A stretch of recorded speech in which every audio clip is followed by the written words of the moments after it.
July 7th at work. All machines are occupied, so I'm using my fucking beater truck. It's my wheelbarrow.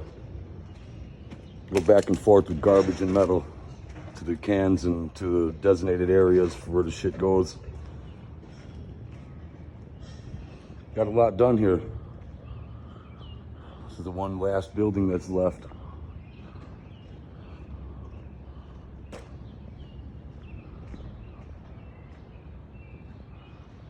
Old school shit right there, the overhead crane.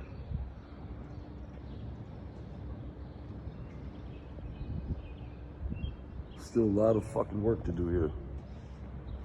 Tons and tons and tons of shit to do. People enjoy your 7/7/22. Peace out.